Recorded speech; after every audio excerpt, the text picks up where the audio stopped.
Well, we're going to do a few questions up here, and hopefully we'll ask the gentlemen to kind of be brief if they can, sharing their memories with you, because we want to get around to opening the floor to the audience for your thoughts, too.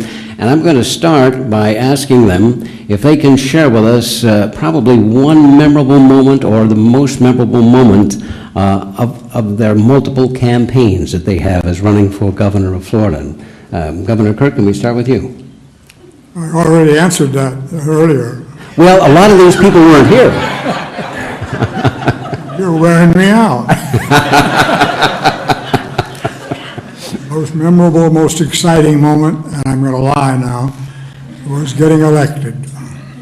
All right. The actually most exciting thing was my production, with the help of Erica, of our two children who were born on state time at state expense. Governor Askew. I expect that right after 1970 that I received the Democratic nomination for governor, and Lawton Charles received the Democratic nomination for United States Senator. Our first appearance having just been nominated, and what we had in common was that we were both supposed to finish a very poor last. Somehow or another, we won, and we were in Bal Harbor, and the place was electric. I mean, they had people just wall to wall, and walking down that aisle, Lawton and I just got goosebumps. It was electrifying, and I expect that was it. And I might tell you that at that night, Lawton Charles, whom we lost actually several years ago, made the best stump speech I've ever heard anyone ever make. And it was just electrifying. I've been in some things when they were enjoyable, but this was really electrifying. And then, of course, we went on and we happened to have both won our positions. I think probably the most memorable part of any campaign is election night. You're waiting. Even if you had a poll that indicated you were winning, that's wait is not as hard. If you have a poll that indicates you may not be winning, that waiting is a lot harder. And then there's the elation when you do win. And you say, gosh, it did happen. All these weeks, all these months of hard work by your volunteers and those who supported you all came to a fruition. You start laughing about some of the things that went wrong, and we had a number of airplane incidents, those leased planes, and a couple of unexpected landings, or I remember a fundraiser, I think it was in Jefferson County, and so we have a landing strip, and the landing strip was a rolling grass field, and my pilot had never landed on anything but hardened surface. And so you're a little anxious about this landing, but it was a fundraiser, and of course the campaign always needs money, and you said, well, I'll go ahead and land.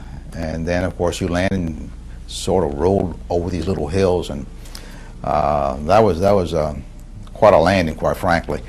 So those, so much of your memories has to do with arriving or leaving someplace. And I had this tendency that whenever I was shifting a geographic area in a statewide campaign, I would always leave at night, not in the morning, because I was afraid fog or you had a mechanical problem or whatever it is, you couldn't get to where you're supposed to be.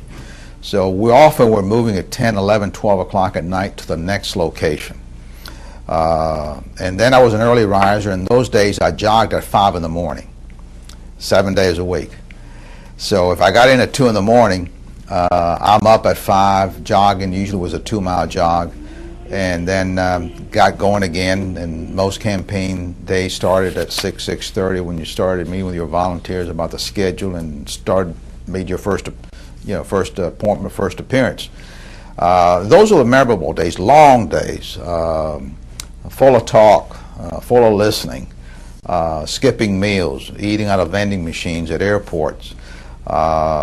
All those things which at the time you were doing, it was just part of life. I think about it now, I say, God, why did I do that? But that's just the way life was. I think my most electrifying moment was at the inauguration of Lawton and me at the end of our first campaign.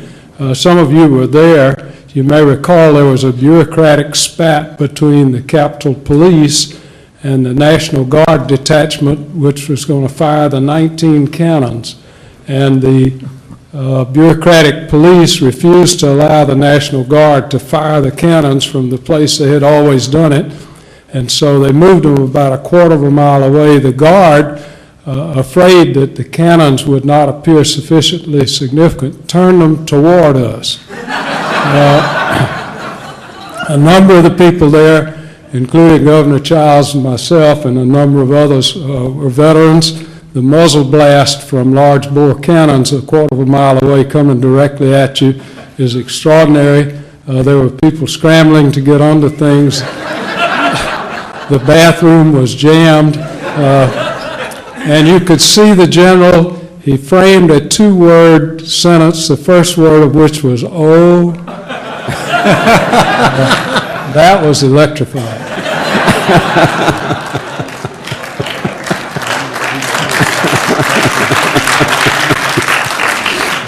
Senator Graham. Well, I'll also tell an inaugural story.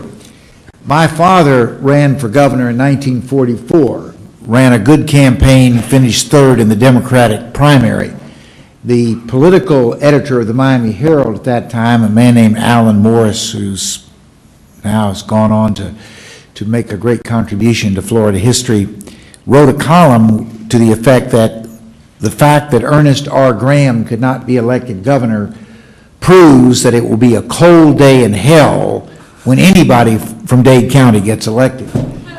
Well, I was being inaugurated in January of 1979, and a couple of significant things occurred.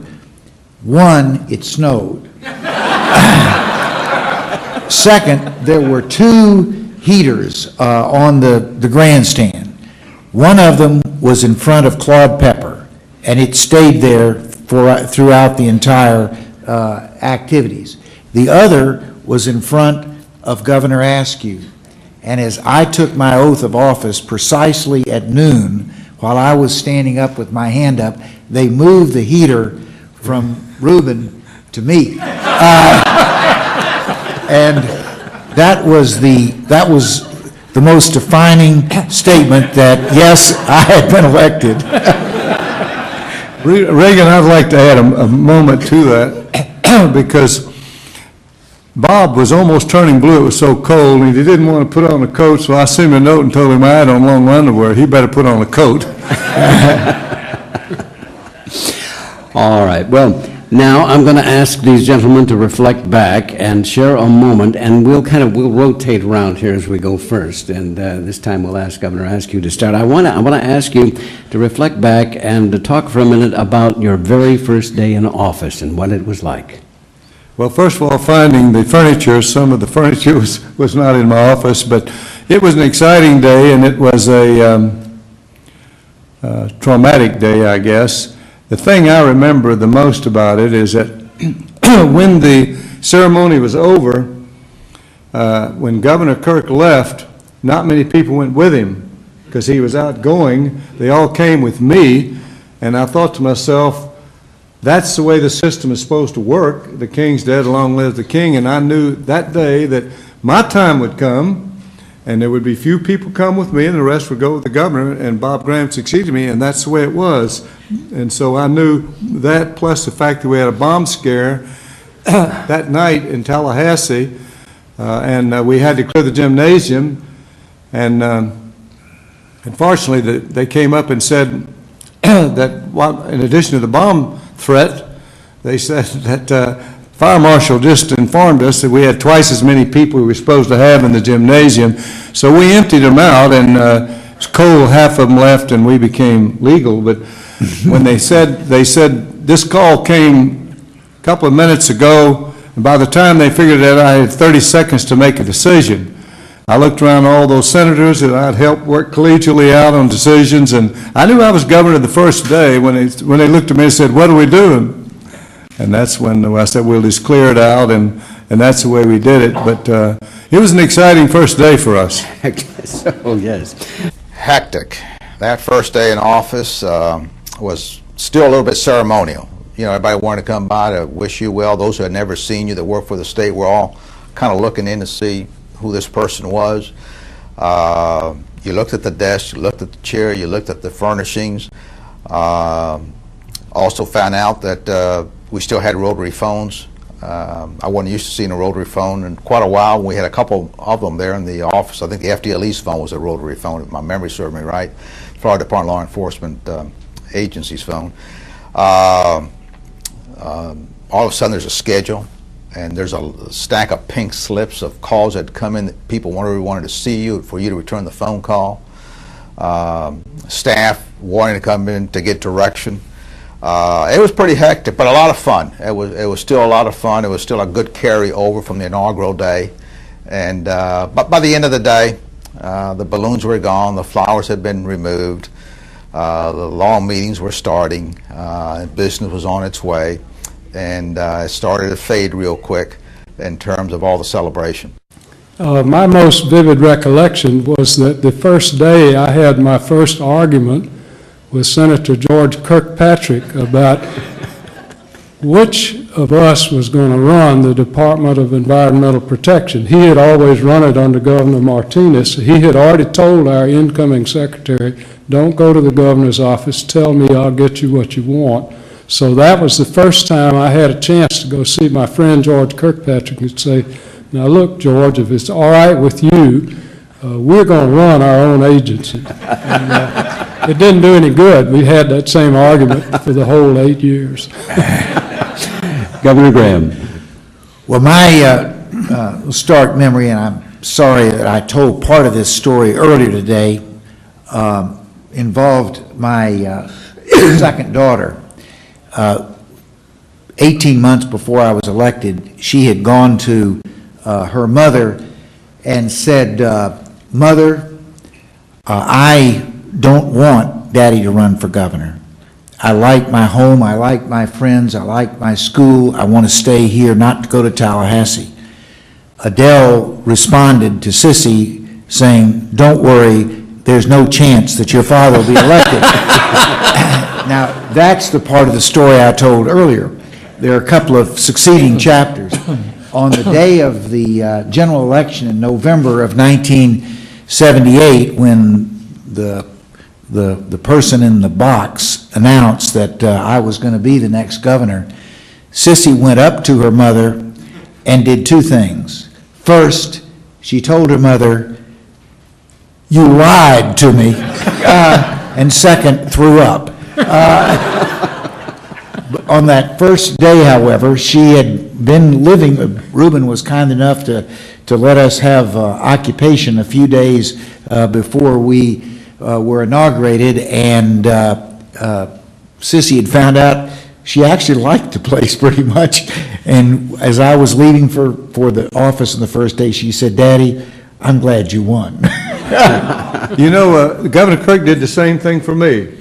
He vacated a few days early and gave me a chance to move in a little early, and it was very helpful, and I thank you. And Governor Kirk, your recollection of your first day in office. How much time do we have? Well, it was a pleasant day. It was stormy and cold and dark and rainy at 11 o'clock. At noon, when I took the oath of office, the sun came out and God showed down on me. That's true.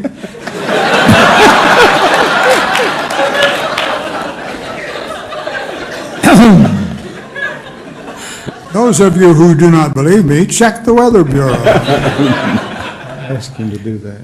You asked, he talked to God about it. The truth of the matter was that I was there, ordered by the people of Florida to show up and cleanse the temple and drive out the money changers. How's that sound? And with that, What about the lightning? no lightning. I issue the lightning. I don't take it.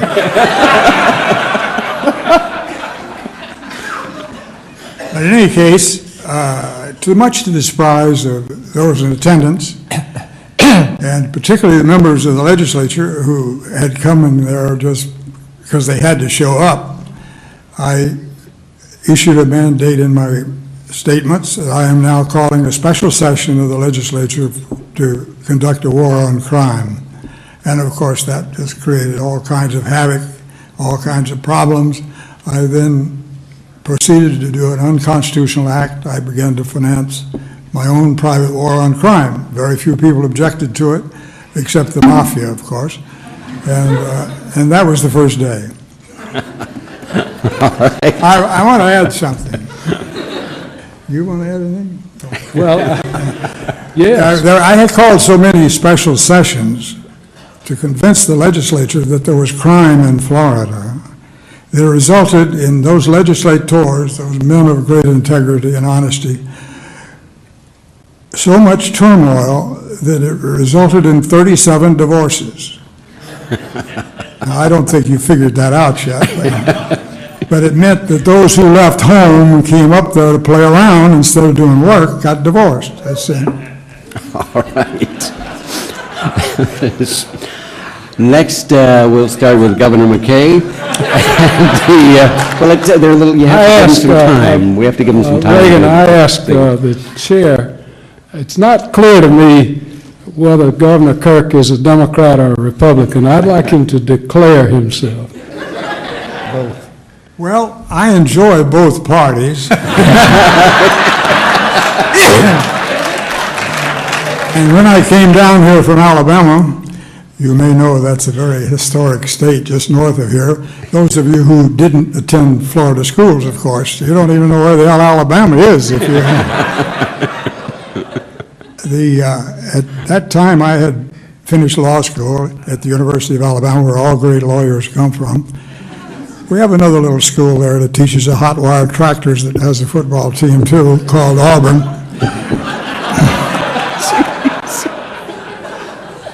What's up? At any rate,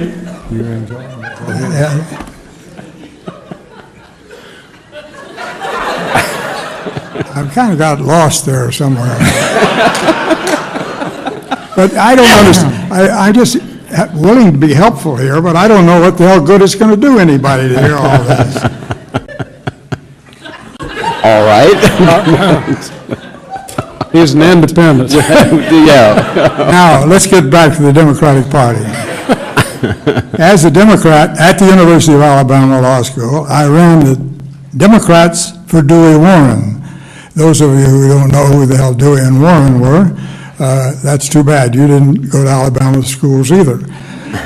And then I ran the 60s campaign for the Nixon, Democrats for Nixon. Of course, because when I came here, I found out that there was just all Democrats down here, and it didn't do any good to be a Republican at the time, much like Democrats. But then I decided, well, maybe we ought to start a second party to have a little more strength and vibe and verve. And as a result of doing that, I created turmoil in the Democratic Party and created these lovely gentlemen on my left. If you had seen the pustle-gutted, ugly-looking politicians that I had to put up with in those days, you would be more grateful than ever for what has happened here. These are beautiful children of mine.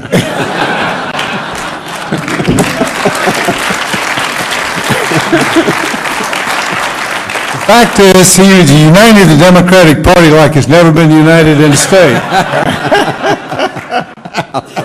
I liked you better when you ran in the Democratic primary, Governor. That's when I helped Graham. All right. Well, let us move along here. We'll send the next one. We'll start with Governor McKay, and if you can, the hardest thing about being the governor of the state of Florida. Is there something that was really difficult for you?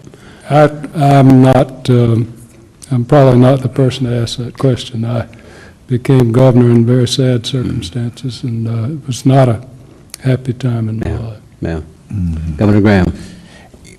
To tell you the truth, I was laughing so much at Governor Kirk that I didn't hear your question. The hardest thing the hardest point that you found in your 8 years as governor? The hardest point was convincing the legislature that we needed to increase the sales tax to pay for a very ambitious set of educational reforms in the early 1980s.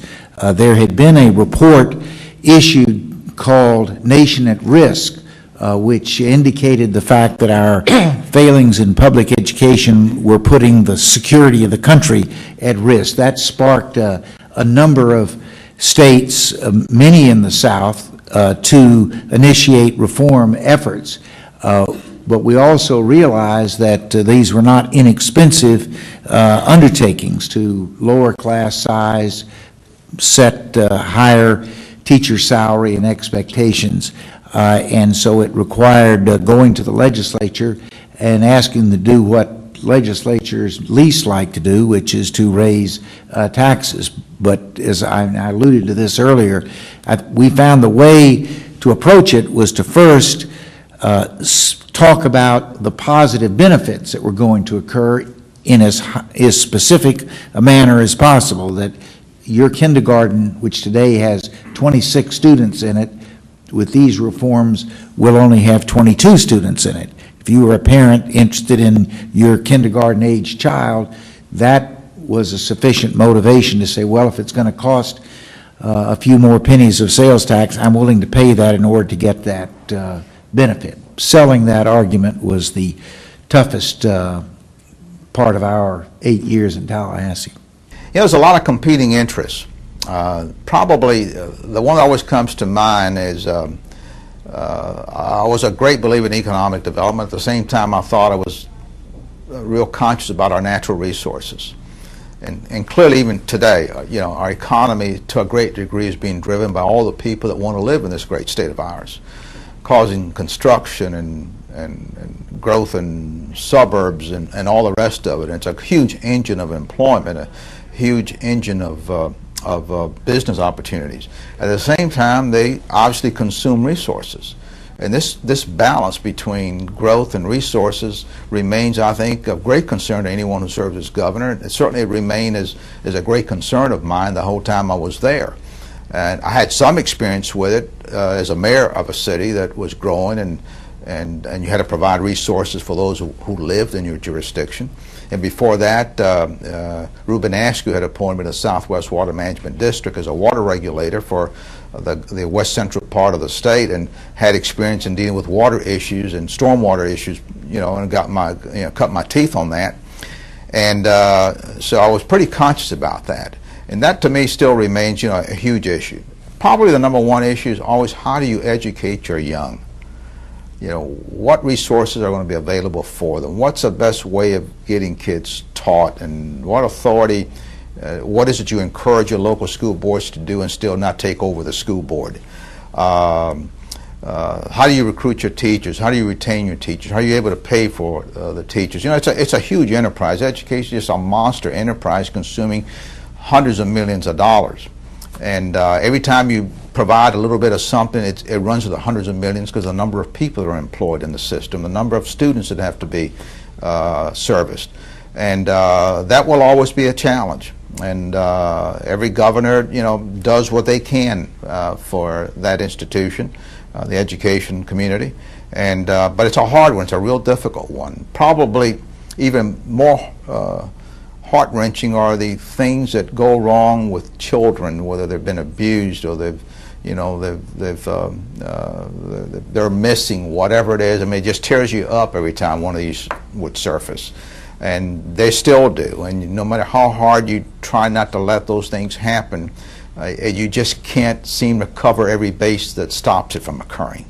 And those are the down days in the office when something like that happens, some tragedy involving a young person, and they've been badly abused, or anywhere from rape to murdered, and it's just awful. And we all try our best to make sure those things don't happen, and yet unfortunately they do happen. But when it did, that was always a down day. There was no question about it. Well, I'm trying to think of what was the most difficult. Quite frankly, all of these gentlemen encountered all the same problems of a governor is responsible as an executive for getting things done, for thinking things out, for demanding action, for getting it done. The legislature, in turn, is not an executive branch. It is the legislative branch. Therefore, it listens in confused ways. It does this or does that suits them both, and it really does not do anything that is active.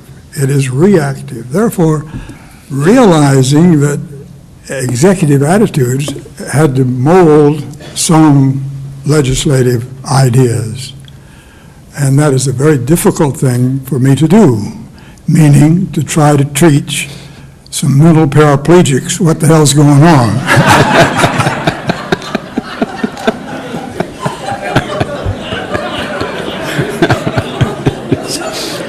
Not you. I want to tell you a secret. I got to tell you a secret. They talk about Lawton. Lawton was just smooth, absolutely smooth in the Senate. He was so much, you couldn't even see him moving. He just was smooth. Anytime he wanted to bite me, he would get a hold of Reubin, and Reubin would bite me very pleasantly. And that was Reubin's job, and he was good at it. Governor Askew. Well, I expect it's the hardest thing. Yeah. Well, the thing that I spent more time on than any single issue in 8 years as governor was in pardon 2 African-American men twice convicted of a brutal murder, which I didn't think they had committed, and to try to get the support of 3 members of the elected cabinet. But I spent an enormous amount of time, read about every transcript, every deposition, and finally became persuaded, that they should never have been convicted, and it was probably the most unpopular thing that I did in 8 years, and it wasn't a hard thing to do once I had determined in my own mind what it was, because there are those who felt like that I interfered with the judicial process because the trial had gone back up to the Supreme Court, but the men had served 12 years in prison. And I finally got the 3 votes on the elected cabinet and gave them a general pardon, and they got out of prison, and later they were compensated for it. And I guess the key to it is that they've lived exemplary lives since then, which indicates fully that they really had no propensity to do that, really what they were charged with. But it was a difficult time, and I got criticized heavily by 3 remaining members of the elected cabinet. And it was not so hard as much as the time that I spent, but I was sure basically that that I had done the right thing. And as I say, they've been great since that time, which proved, in my opinion, that they really were innocent.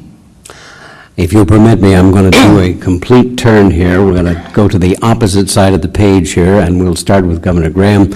Reflect back on the best part of your job and what you had the most fun doing as governor. Well, I had the most fun doing all the work days. I had the Walter Mitty opportunity as governor of Florida to say what would I enjoy doing and hopefully get some information out of. One of my jobs was which has had some somewhat unfortunate long-term effects. I was a relief pitcher for the Los Angeles Dodgers during spring training. Tommy Lasorda was the manager of the Dodgers, and he thought he just had some, middle-aged guy out there. Failed to realize that he had this phenom that had just come into camp.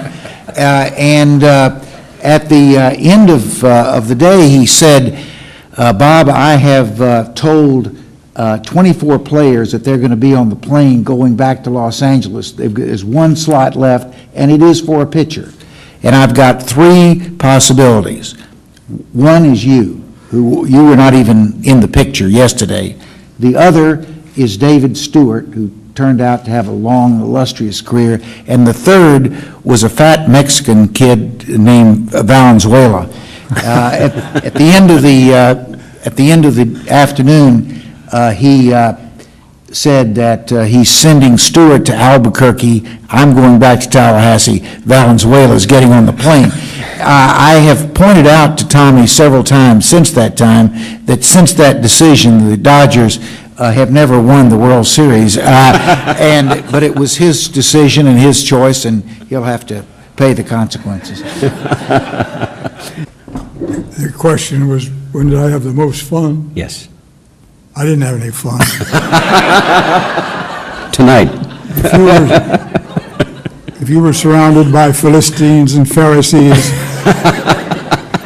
How's that sound? That's pretty good for somebody from Alabama to be able to pronounce that. Well, the most fun really is the results that you see in later years. The fun was there in the work ethic. The fun was there with the good guys. The fun was there with the bad guys. It was fun to put the bad guys away, and it was fun to watch the good guys succeed. And they have succeeded. 3 of them are right up here right now, 1, 2, 3. And I'm very proud of them, and I can only warn you, had I not been governor, they would not be here tonight. The fun part, frankly, is you have a great opportunity to see things that are good and see things that need to be made better. You work with people that have reached a high level of competency in whatever field it may be, whether you're talking about environment or you're talking about economic development or you're talking about health care. You have access to good brains and to good people that have ideas. You have an opportunity to attend gosh knows how many meetings throughout the state of Florida and have people tell you what they believe would be the best thing to do. So it's a constant intake of information that you're engaging in. But it's also a great time. I remember a number of times going to the governor's residence for lunch, and we have it's a day where the public is coming in to look at the public area of the mansion, and I might go out there because I saw a lot of kids. So I go out there, and all the kids will start running and shouting and asking questions and all kinds of things. And, those are things that, quite frankly, if you weren't governor, you wouldn't have an opportunity, to do. As a result of being governor, I had the opportunity to meet with several presidents of the United States and presidents of other countries, an audience with the Pope. I'm sure none of that would have occurred without having reached some degree of high public office, and the people of Florida gave me the opportunity to hold that office, and as a result of that, I got a lifetime of dreams, and that were quite frankly carried out. As a kid growing up, born and raised in Tampa, and growing up there in an ethnic neighborhood is not the sort of thing that you thought would happen, and yet it did, and so therefore I will always be grateful to the people of Florida. Well, I think about what's the most enjoyable, and I guess probably I would change it to most satisfying, was bringing minorities and women into government, into their government that really had not been given the opportunity to participate. And so I was able to appoint a lot of African Americans, a lot of women into office, and it was a great deal of satisfaction because I've always felt that every mother's child needed a break in life, and the fact is that so many of the laws that affect women were passed by men, and sometimes it puts a little perspective into it, and particularly with minorities, the young ones, when they can see people like themselves that are represented in government, whereas if they see no one of their kind represent them, then it's pretty hard to ask them to accept the decisions of government. So, and I mentioned this afternoon, but one of the enjoyable times when I had the opportunity to appoint Joseph Hatchett, an African American, as the Supreme Court of Florida, the first African American in the United States since Reconstruction. And I thought about how he was raised by his mother and how I was raised by mine. And the whole time he was making it, I kept thinking of what a wonderful country this is, that both of us have the opportunity to participate in this type of opening up the government for people who have every right to participate. Were just systematically denied, and it was an enjoyable thing. Governor McKay. Well, I think the most fun I had working with Governor Childs was when I was appointed to chair the Miami Oversight Board. And just the idea that a person from Ocala, Florida would be running the city of Miami in itself is kind of a preposterous idea, which they told me over and over again. We went down there under a statute which had been passed in Florida after several of the big cities had gone bankrupt. And this law allowed the state, under the governor's order, to take over any local government that was in bankruptcy. The reason is all of the financing, or a lot of it, is done through a bond pool known as the Sunshine Pool, and the bonds from those municipalities are included with the state bonds, and it can affect all of our credit. Now, the problem with the law is it's unconstitutional. We have a home rule law in Florida, and it's unconstitutional probably for the state to take over a local government. We all knew that. So I went down there and I said, okay, I'm here to run the place. And they said, oh no, it's unconstitutional. Under the Sunshine Law, I couldn't talk to them all at once. So Lawton said, look, here's what I want you to do. I want you to find an emissary who will go to them and tell them a parable. And the parable is this. He said, you're messing with the king, and the king doesn't have an army, but don't be fooled. The king has a nuclear weapon. And if you don't work this out, he's going to blow you off the face of the earth, which meant he's going to remove them all for misfeasance. So that went on about 24 hours, and suddenly they all signed an interlocal agreement, and they agreed we could take it over. While all this is going on, someone starts a petition to abolish the city of Miami. This is because of Mayor Crazy Joe Carollo, who had everybody so upset. So the petition is winning now. It's got about 63% favorable. It looks like it's going to win. And Joe Carollo goes on the radio and says, look, you want to help Fidel Castro, you just abolish the city of Miami. So he wins the thing overwhelmingly. Anyway, it was a crazy, zany period in my life. I was the head of the State Oversight Board, which was known as McKay's SOBs, and I never felt so popular in my life. I well remember our conversations during that period of time, Governor, yes. I'm going to do one more, and if you have some thoughts of your own, perhaps you want to start thinking about this, because we're going to run short of time here, but I'm going to ask each of these gentlemen for one piece of advice. We have got to change governors in January of 2007. No matter who it is, give them one piece of advice tonight.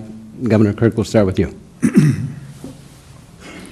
The four candidates for governor should all make a clear and precise statement that they will immediately be sure that the sugar barons, by executive order, cannot leave Florida when Castro dies, the same day I die, of course, and preserve those assets to pay the terrible, terrible debt that they have created.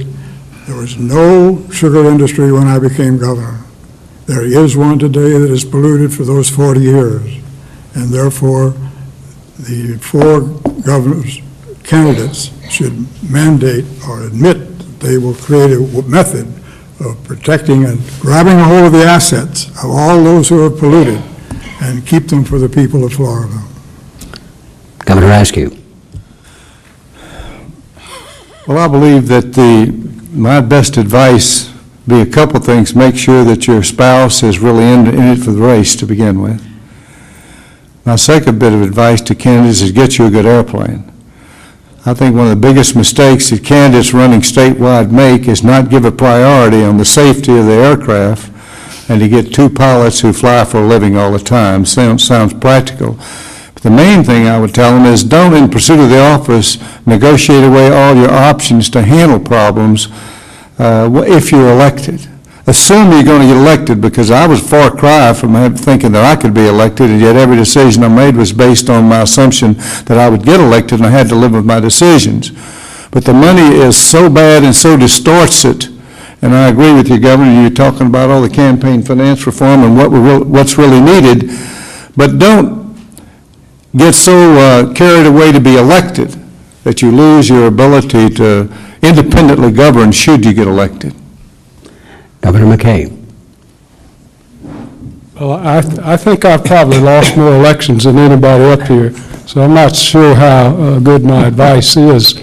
But I would basically say to anyone thinking about running for any office, decide what your motivation is. If your motivation is to get in office and stay in office, then you really ought to think, maybe I shouldn't be doing this. If you're not there to try to make a difference and make this a better place, and you don't feel a calling and an intensity about that, I wouldn't put myself through what you have to go through and my family through it. I think a person who spends too much time counting the cost of votes is adding to the problem and not solving problems. So that would be my advice. I have to say, as I say up front, it's a little more difficult to get elected if you try to do it that way. Governor Graham. Well, I would certainly associate myself with what Buddy has just said. At a personal level, I would recommend that they live a balanced life. This can be a totally absorbing undertaking, being governor. You could spend 24 hours, 7 days a week for 4 years or 8 years and use all those hours effectively until you died of a heart attack. I think it's important that you think about balance in your life. You have a family that will support and nurture you. You have your own intellectual stimulation, occasionally even take the time to read a book or do something other than your day-to-day office work, and take care of yourself physically. You've got to be willing and require that there be enough time in your schedule for you to stay at a state of emotional and physical good health that you can perform this very demanding job. Well, one of the things that I think it would be true to anyone is that you have to be patient. You have to take in information, examine it, and make a decision, but you got to be patient. Sometimes if you get a little bit impatient, you might make the wrong move. So take time, be thoughtful, never shy away from information, even if the information doesn't go along with what you thought to be the right response. And surround yourself with bright people. They have the interests of the people of Florida at heart and will act in such a fashion. Learn to delegate, but be sure that you are the chairman of that delegation, and don't be afraid to understand the budget because you're driven by that budget. Everything is geared to expenditure patterns. Even all public policy requires some degree of money. So that becomes a time-consuming effort just to stay with budget items all the time. But again, I'll go back with what I stated first. Just be patient as you take that office, learn it, consult, take in information, massage it, and then make your decision.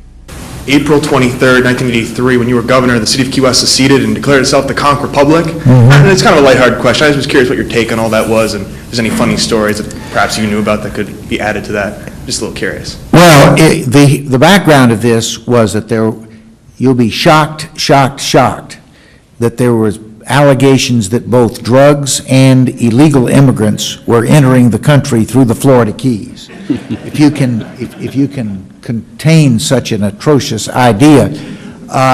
And so the United States Border Patrol established a post in Key Largo. Now, Key Largo is some 100+ miles from Key West, and the message that sent was that the United States government had decided that the boundary of America was in Key Largo, and therefore the rest of the Keys were just sort of dangling off into nothingness. And so on that date, the citizens of Monroe County decided to do the logical thing. They seceded from the United States. I happened to have been on an airplane that day flying from Tallahassee to Key West to give the commencement speech at the Florida Keys Community College.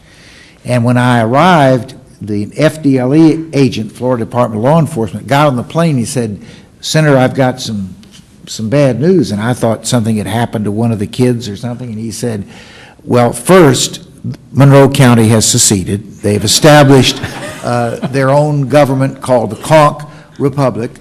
But the second thing is they've established a visa system, and they're not going to give you one. This may have been prompted by the students at Florida Keys Community College who wanted to avoid my imposing myself on them, but after a period of negotiation, they agreed that they would give me a 36-hour visa to stay there. So I then went to one of my favorite places in Key West, and in deference to those in the audience who are below the drinking age, I will not state where that was, and I got the inside scoop on the Conch Republic. They were going to establish a parliamentary form of government, like the English, not our separation of powers, and they had ministers, and one of their ministers was the Minister of Foreign Affairs. But he was not in Key West because he had been dispatched from Key West to Buenos Aires because the Falkland War was underway between Argentina and Great Britain, and they were going to send their foreign minister to negotiate a settlement there. And their motto was, if it was good enough for Henry Kissinger, it's good enough for us. Now, the part of that I heard was that when they had blocked US-1, and so when the government, our government, finally got their act together and sent somebody down there, the Conch Republic surrendered and immediately submitted a written request for foreign aid. I'd like to know, if you had a blank canvas to reinvent government in Florida, what major change would you make? And for example, would you consider moving the capital here to Orlando or somewhere along the I-4 corridor? Can we start with Governor Kirk? Not me. All right. The capital will not be moved. I lived in Orlando for 11 years, and there are those who talk about it, but it's established. And Tallahassee is a beautiful place, and I'll say I enjoy living here, but I guess you ask it facetiously, but it's not going to be changed. Actually, the governor, after World War II, which was Governor Millard Caldwell, had so much money he couldn't spend in it. When he built all the buildings, he pretty much solidified that the capital was Tallahassee. But a lot of people say from time to time there's a serious effort, but I don't really think there's been a serious effort. Tallahassee's a good place. Come see us. I agree with that. I don't see anything wrong with having the capital of Florida in South Alabama. I mean, what's wrong with that? West Florida colonized South Alabama, Governor. One of the things that I think is going to have the greatest impact 10 or 20 years from now is going to be the issue of whether we are taking the right steps to deal with the enormous growth that has already occurred. Anybody who drives on I-4 experiences that. But our state is growing and has been for 3 decades at a rate of approximately 300,000 people every year.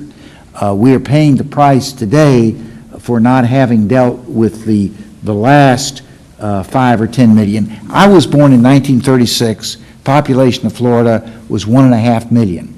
Today it's verging on 18 million, and by the time that the students who are in the audience are my age, the population may well have doubled yet again. So I think how well we are able to respond to that and be able to maintain the qualities that make this such a special place is the most challenging blank slate we have. Thank you to each of you who are here and to Governor Martinez, who couldn't be here tonight. Going back to Governor Kirk, when you took over the governorship, before you got there, every 2 weeks the cabinet was giving away thousands of acres of submerged land to development, and you stopped it dead in its tracks, and you also stopped the barge canal, and you stopped the airport in the Everglades, and for that I thank you. Governor Askew, that water conference you called in 1971 down in Miami was really the beginning of the protection of the environment in Florida, leading to such things as the Land and Water Management Act and the areas of critical concern, and beginning to look at protecting the Everglades. Governor Graham, you, with the Lands for You program, the Save Our Rivers program, Save Our Coasts, and Save Our Everglades, you took that to a new momentum.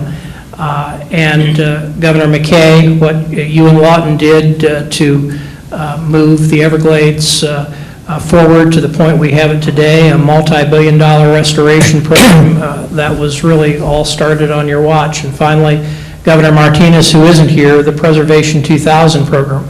All of those things that each of you governors have done if there's anything green out there to protect, the reason it's there is because you all have done so well in doing it, and I thank you. Thank you. You've done a great job, too.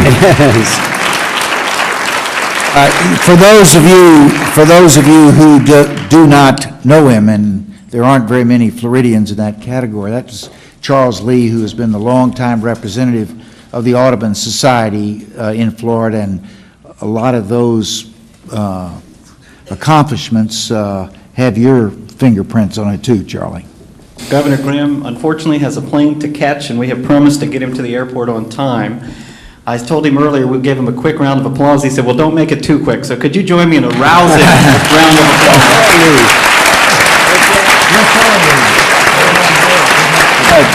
Just cut it off. Cut the program off. We were going to do a couple more questions. We got like 10 more minutes. Well, my plans have changed. I'm going to stay. But I want to thank Lou Frey and all of his colleagues who conceived the idea of this symposium and have carried it out with such excellence in spite of the cast of characters they were required to invite, and I thank each of you for your participation. Don't we live in a wonderful state? Thank you very much, Governor Graham.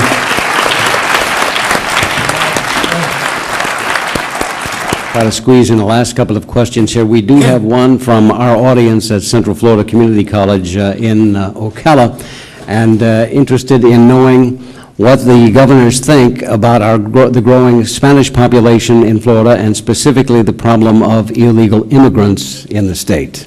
I believe that Florida has a future that is brighter than any state or region in the world, and that future is bright because of our location as the center point in this hemisphere between North and South America. I think, as is often ironically the case, the people here will be the last to realize what an extraordinary opportunity that is. The same thing that happened to LA and Seattle, the same thing that happened in New York City after World War II when Europe came back through the Marshall Plan is going to happen to this state. Now, you can't look forward to that kind of future, which is going to transform this state. You can't look forward to that kind of future and say, but I'm against immigration. The fact of the matter is, we're very fortunate to have the immigration we've got. These are hardworking people by and large. They're very family-oriented people. They're deeply religious.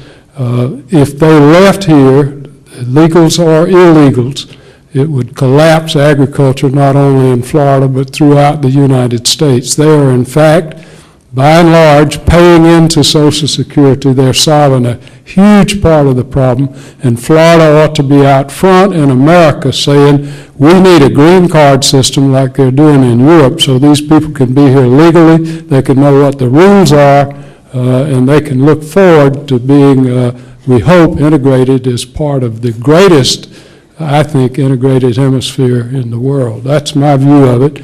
I'm not at all sure that'd be popular in downtown Ocala.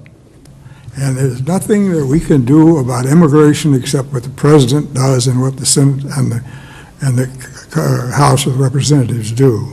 It is a serious, serious matter. There's good on both sides of the argument. But the truth is, we cannot allow it to continue, and we cannot allow illegal immigrations to continue, and we can't abate it and abet it, or what was the other word?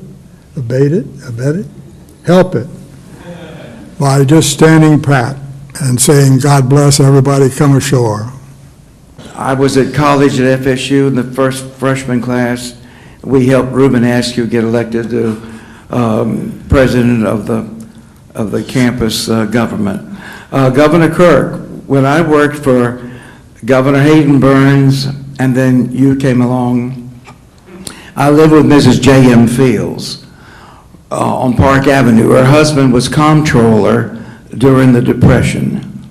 You were the first Republican governor since Reconstruction.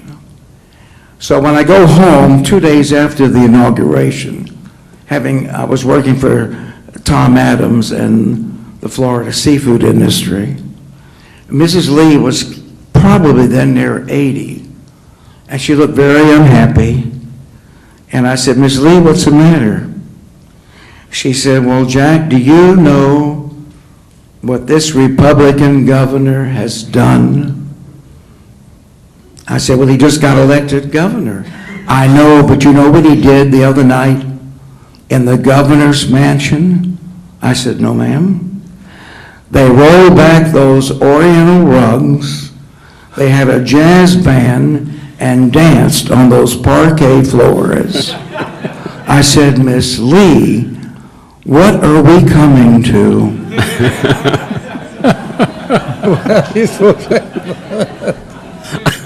I find that very difficult to believe.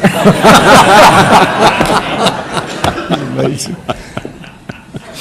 And I just have a quick question. I see from the brochure here that each of you served in the military. Am I correct? Being a Marine myself, I'm just wondering what role did your experience in the military play during your governorship? Was it beneficial to you? He was in the Marine Corps. I was in the Marine Corps. I didn't see you.